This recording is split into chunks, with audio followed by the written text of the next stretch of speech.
Greetings, fellow quitters, and welcome back to the Command Q podcast. We're your hosts. I'm John Pelfrey. And I'm Mari Casey. There's a lot going on this time of year. During the holidays, it feels like everyone comes out of the woodwork all at once. Suddenly, we're getting pulled in a lot of different directions by work parties, family gatherings, church, community events, all that kind of stuff. Today, we're going to talk about how to ride out the holiday chaos and separate the events we're really excited about from the ones that we're just sort of like obligated to attend, the things we know we need to do, but don't necessarily want to do. So, we're going to figure out how to decline those invitations gracefully. So, question here, warm up. Have you ever made an excuse to get out of plans and gotten caught in a lie? I'm sure I have. I think that I know for a fact that there's been times when I've had other two parties happening at the same time, and maybe I accepted one and then another one came up and I really wanted to go to the second one. So then I canceled the first one. I can't go. Something came up. Oh, I'm really sorry. Right. And then I have to be really, really conscious about not that I don't post a lot of stuff on social media, of not when I get together, getting them confused or posting something on social media, or I try to gracefully just not ask how the party was if I couldn't attend, because I don't want to be sometimes you get them confused, oh, that was so great. And the person was like, oh yeah, I wasn't there. And oh crap, you weren't invited or something. You feel it gets to be a little confusing to which ones you're going to sometimes.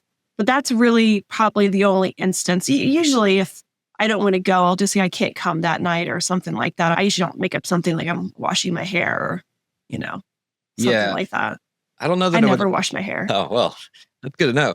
I don't know that I've ever lied in order to get out of going to a party. That seems kind of childish, silly. I mean, I feel like I would just say I can't make it, or I can't come, or I have other plans. I think generally I have other plans is a nice enough way to say I'm not going to be able to attend for whatever reason is my, and maybe my other plans are washing my hair. It doesn't matter. I guess that's true. It's just that I have other plans. And I guess that's true. I feel like if you said I got other plans, this is me, I would feel like then I had to make some kind of real plan beyond just watching Netflix on my couch. But I guess washing your hair could be a plan. Sure. I mean, watching Netflix is a plan. I have other plans. I've got something else to do that night. I think all of those are reasonable excuses. So did we solve this? Are we done? Yeah, done. Everybody, You're welcome. I have other plans. Yeah. I have other plans. I'm going to be busy that evening. I think people get a little too concerned with justifying a reason to do things or to not do things. A lot of times you don't want to hurt somebody's feelings. You don't want to say, no, I'm not interested in your party because I think it's going to be boring or the food's going to be bad. And I'd rather go to this other place where I know the food's going to be great. You don't have to justify your reason for why you can or can't go to something. I think it's, especially if it's, maybe a work thing, but outside of that, if it's a social whatever, then, it's a social thing. And most people understand everyone's busy. Everyone has lots of things on their plate, especially during the holiday season. And, if people don't understand, then they don't understand. I can't, it's a lot. And you can only go to so many things before you're exhausted and you're not a good guest anymore either. Save it up for the ones that you're excited about. Yes. Yeah, I agree. I do feel like people understand because the season is so busy and it's crazy. So when you say I can't come, they usually don't ask additional questions, and I think the hard thing becomes when maybe it's a friend group where it's you're a part of something and it's you not being there is going to make a difference versus the holiday or the neighborhood ornament exchange where you're just maybe one of 30 people. Yeah. But it is. I think people are pretty understanding, and we don't need to share. We don't need to share all the details and information around why. I think sometimes we feel bad, so we feel like we need to justify it. When really we can just say, "I'm busy. I have plans that night, but thank you for the invitation." We don't need to say, "But I really wish I could come." I had this thing that popped up, and I can't say no to. They don't need to know all that stuff, nor do they probably care. They just need to know you can't come and you appreciate it. Great. Yeah. Absolutely. And you can also say maybe next time or something like that. I'm busy right now, but let me know if you have something in the future. Maybe I'll be able to make it. That's a way to not leave it as just a cold, I can't come, see you, bye. And it is kind of truthful. A lot of times we don't go to things because we're double booked or we've got something else going on legitimately. And I think that's very, very fair. But they don't need to know that you got to go to your, kid's Christmas recital and you really don't want to go and you hate it and you'd rather go to their party and, whatever. Right. it's a lot of extra excuse making at that point. It's just, say it and move on. Yes. All right. So sometimes it's genuinely hard to tell the difference between wanting to do something and feeling like you should. Mm-hmm.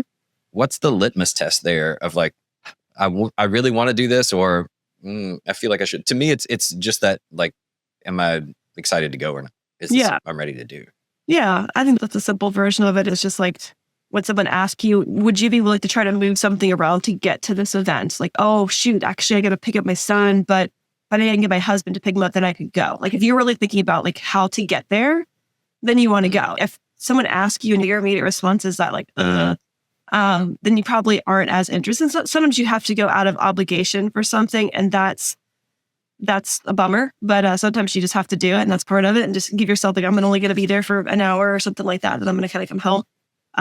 But I think that's a pretty clear litmus test. If it's like, do I really feel like in my gut, like my heart of hearts, I want to go out at 8:00 at night and the cold weather and it's dark, then yes, I guess I want to go, or no, I don't. So I think that's kind of the test. Yeah, that's a good litmus test too, especially when it does get dark so early, and 8:00 feels like midnight. It gets ridiculously dark, and I'm ready to go to bed at 8:00 in December because it's so dark so early. Thankfully, I don't live in I used to live in Louisville, Kentucky, which is on the western edge of the Eastern time zone. It's like right on the edge.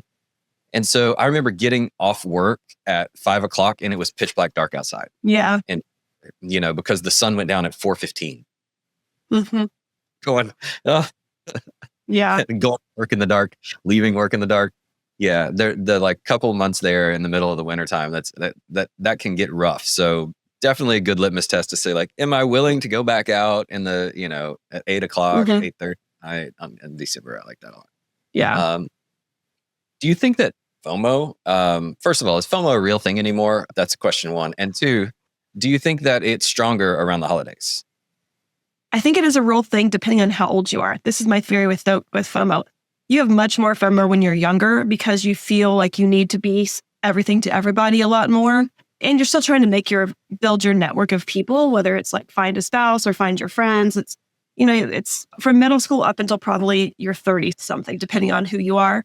I think when you get to be in your 40s, you're just like, I'm cool. I have the joy of missing out, the JOMO, where I'm just like, It's fine. I'll see them in January. It's all good. Like there's a general understanding, I think, amongst people who are older that are just like, hey, just because Mara can't come to my ornament exchange or my things doesn't mean she doesn't like me. It's just like she doesn't want to come or she can't come or whatever.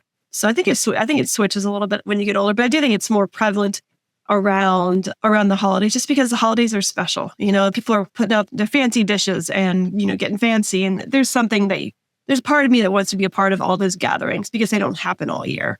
So I feel like, yes, but a little different when you're older. Is JOMO a term you just made up, or is that a real thing people use? No, it's a real thing. Before I can't. I've never heard of that before. I was like, wow, that's a good one.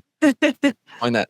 Yeah, the joy of missing out. I like that. That could be my catchphrase. Yeah, awesome. Yeah, I think that's a great answer. I don't really have anything to add to that. I think, FOMO I definitely felt FOMO more when I was younger. I don't feel it at all anymore. Either I can go to something or I can't go, or I want to go or I don't want to go. And I don't feel like I've missed out on anything major if I miss out on a party or something like that. I will see people again one day and it will all be fine. I don't know that there's anything like epic that happens in parties when you're in your 40s either. Things seem to be a little more exciting and epic when you're younger and like it's the first time experiencing something or whatever. Nobody's shoving people into swimming pools in their 40s. Parties breaking out, food fights going everywhere. Like that stuff doesn't happen. Really didn't. At least not the parties that we get invited to. Maybe somebody else's parties. But I mean, maybe I'm just going to the wrong parties. maybe now that's a whole other podcast. Are you going to the right parties? Yeah. But I mean, I don't feel like there's going to be anything that everybody talks about for the next 20 years at any party that I go to anymore. So, but I mean, I can say that there are things that my friends and I still joke about from college because, it was college and it was silly. So yes, that makes a lot of sense. I like that a lot. All right. When we RSVP, is not responding the same thing as saying no? No, I don't think so. And maybe this is because I'm an old person, but I feel like you should always respond as long as you see it. Sometimes people will send invites through an old email or something. It's it's a paperless post type of thing and I don't see it, or I don't see it as an invite, I'll miss it. But if you get an invite to a party, anything, you should respond. You should at least say like, yes, I see this. Thank you, but I can't come. Because then it helps the person plan. It also helps the person be like, okay, well, they did see it. Cool. Like they're not just ignoring me. So I don't think you should ignore an invite. You should always respond. Yeah, absolutely. If they've invited you and gone to the trouble to invite you, even if that's just send you an email or an e-invite or whatever, if they've gone to the trouble to do that for you, then the least you can do is tell them whether or not you're going to be able to. Yeah, totally. Just have some manners, please. Let people plan for the number, because that's the other part is like, you need to know if you're the party thrower on the other side of it, you need to figure out like roughly how many people are going to be there, how much food do I need, how much drink do I need? Yeah. We're going to do a gift exchange, who's going to be there and bringing a gift. And that would be the last part of this RSVP thing too. If there's a special thing like a white elephant or something like that, you should RSVP for that and say, yes, I will participate in the white elephant. Because if you're the one person that shows up without a white elephant gift and you go to, that's not cool. Yeah. So, participate and respond back favorably to whatever the activity is. And if you don't want to participate in the white elephant, but you still want to go to the party, it might be a good thing to tell somebody like, hey, I can be there. I'll be there for an hour. I'm not going to be able to stay for the white elephant part. Yeah. Great. Give them details. Yeah. Provide those details. Really helps in planning the party. How do you handle people who lead by establishing your availability before extending the invitation? So have you ever dealt with someone who asked if you had plans this Saturday and then waited for you to say no and then invited you to something? Like, wow. Well, I think I've had where they've asked if you've had plans and then you say, no, I don't have any plans. And then it's in that situation, you kind of realize what's happening. At least I have it. I'm like, oh crap. I put myself out there to like open up my calendar. I mean, I get both sides. I get the understanding, like if I'm planning a party, I want to check availability because I want you to be there. And that's kind of nice to check because then you're trying to coordinate schedules. But then on the invitee side, it kind of locks you into going, which is a little pseudo invite entrapment. If that's a thing. Because I think once you say, no, I actually don't have anything on Saturday and they invite you, then like you kind of have to go. You kind of at least have to go for a little bit. You're right. Invite entrapment. That's exactly what that is. That is probably the hardest one of these scenarios that we're talking about. Maybe the answer to the question, do you have anything this Saturday or are you doing anything this Saturday is maybe the response to that is, yes, I have plans always, right? Yes, I have plans to my family. And then they can invite you and you can say, well, maybe I can move those plans or whatever. And maybe that's a white lie and maybe that's not true or whatever. But the other thing is like, you never don't, it's not a situation where you don't have plans on Saturday, really ever. Like you might say, well, I'm not really doing anything, but not doing anything could be a plan. Like I'm going to stay home and watch Netflix is still a plan. So, I mean, that's a tough one, but it's a tough one. I guess you could look at them and be like, I don't know. It depends. What are you talking about? Well, I like to also use my husband as like a little scapegoat. I'll be like, actually right now, no, it's pretty open, but let me check. I need to check with my husband. Why? Do you have anything going on? And then you can, then you could say, and then if they're like, oh yeah, we're planning this fruitcake exchange, which sounds like an immediate no. No, it could be funny. And then you can still go back and be like, oh yeah, we actually had, another thing happening. I just didn't know. But, it's also just like, I feel like it's okay to go see. I pick like one or two things a season that I'm like, okay, I'm going to go to this because I feel like I need to help somebody out, be present. They want me to be there, and maybe that's your thing. But it's funny because on one side, the person who's inviting, it's kind of being. I don't think they're being doing intentional entrapment. I think they're like trying to be more considerate about like I really want you to be there, so which is really kind. But then on your side, it can be perceived as like, oh crap, now I got to go to something. So it's interesting to think through that scenario from both situations because I've been thinking about doing like a holiday open house because we just did some renovations and all of our neighbors have been so patient with the piles and piles of trash in our yard for the last 6 months. So that maybe I can have them come over and it can just be casual, a couple hours, just stop by after dinner or whatever, and just to see what we did because they've all been asking. And I was like, maybe I should send an email to see what their availability is. And now that we're reading this, I'm like, I should just say, hey, it's on Saturday if you want to stop by. And just, if you can come. If not, no big deal. So this has actually helped me think a little differently about that. There you go. Yeah. And I will say that I always appreciate it when somebody just schedules a party and says, I'm going to have a party on this date. If you can come, great. If not, fine.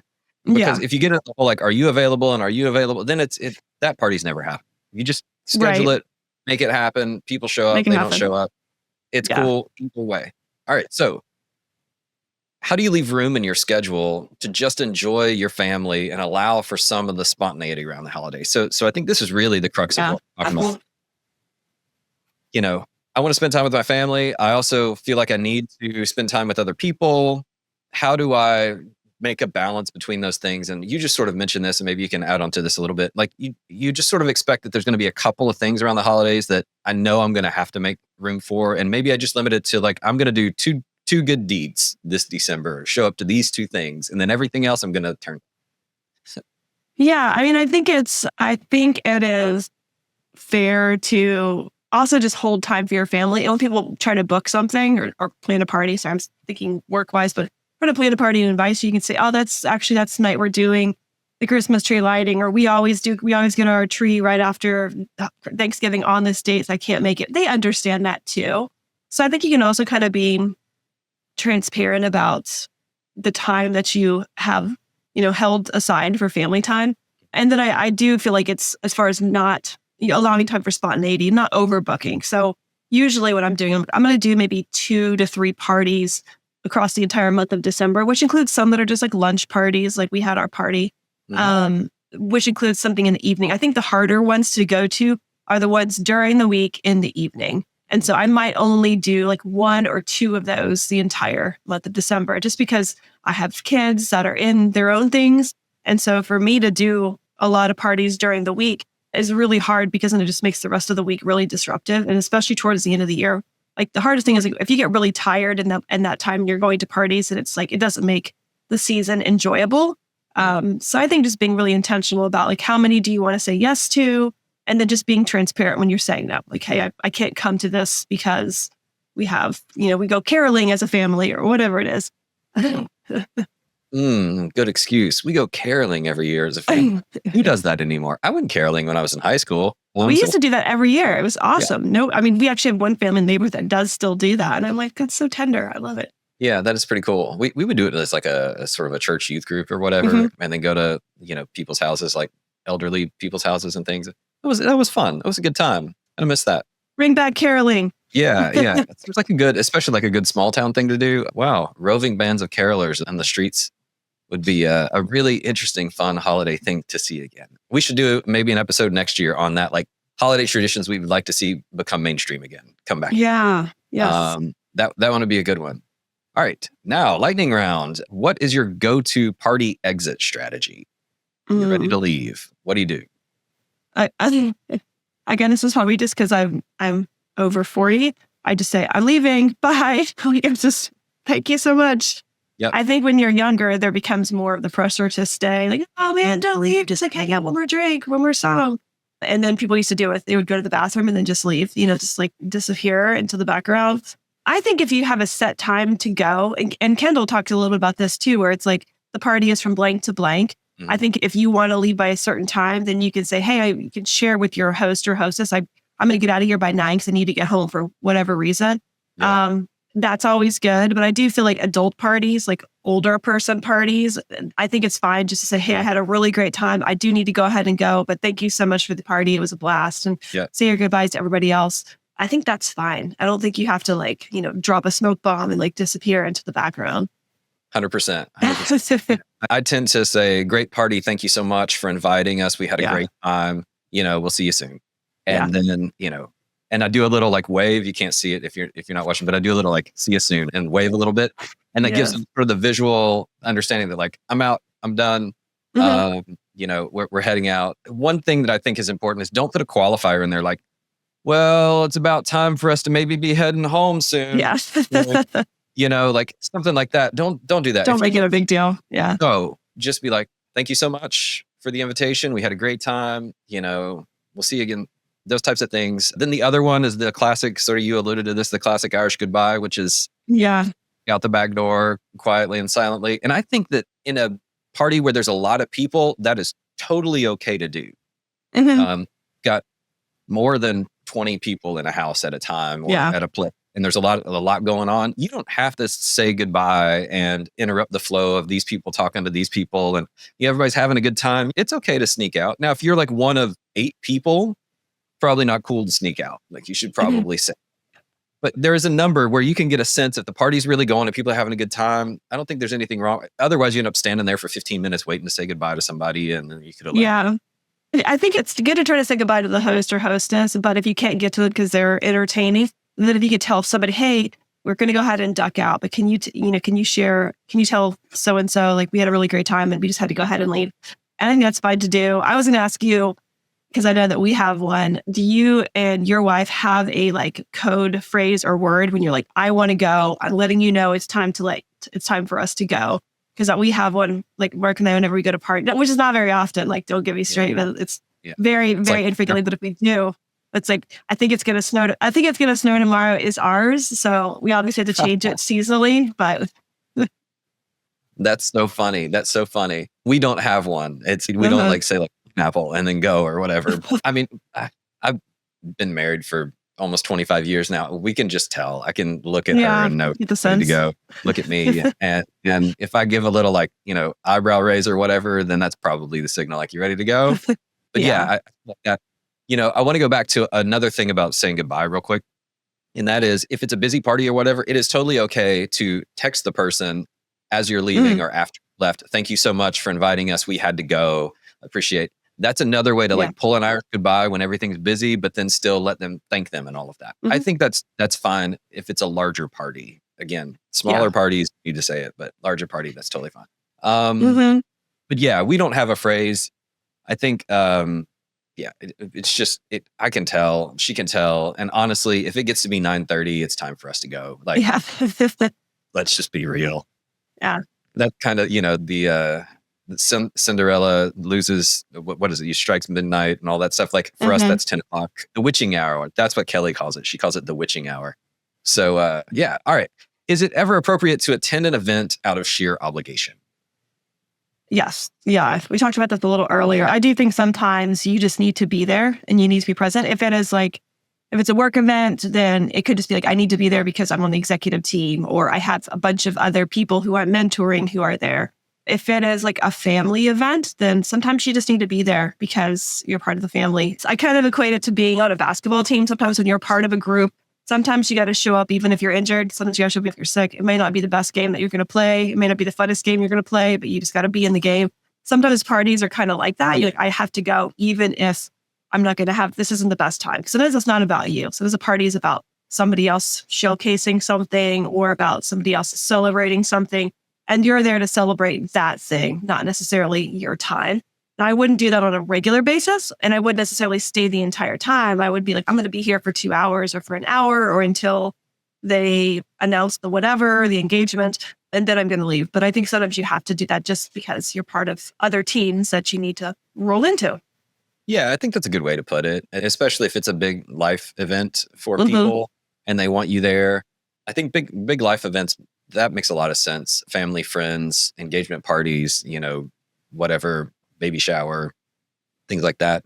And you can make a distinction between that and your general, like, we're getting together, holiday party, social hour thing. Yeah, I think we all kind of know when we should and shouldn't. And we should just trust your gut there a little bit.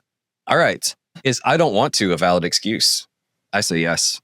I mean, it can be a valid excuse. I don't know if I would deliver my RSVP as no, I don't want to. I think that would be a little harsh. Right. I would probably deliver it as like, I have plans that night or thank you, but I can't make it, whatever it is. But I don't think I would come out to someone and be like, oh, hey, can you come to the party? No, I don't want to. I think that would be a little bit abrupt.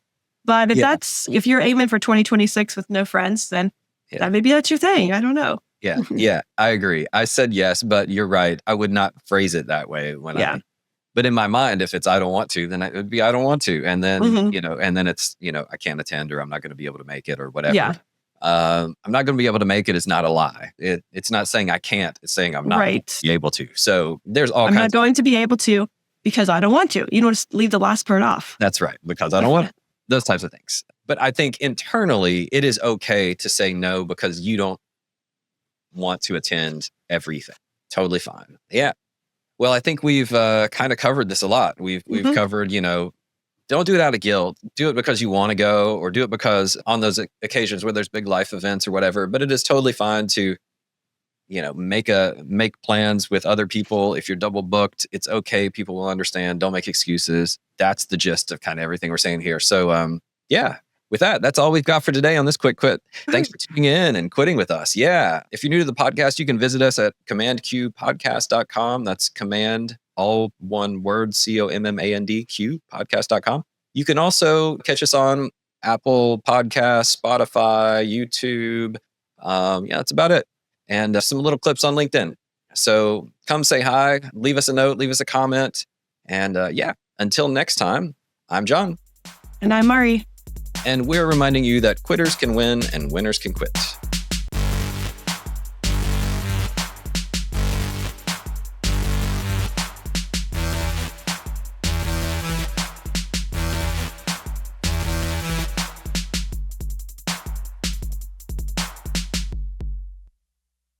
This podcast is for informational purposes only and does not constitute medical, legal, or financial advice.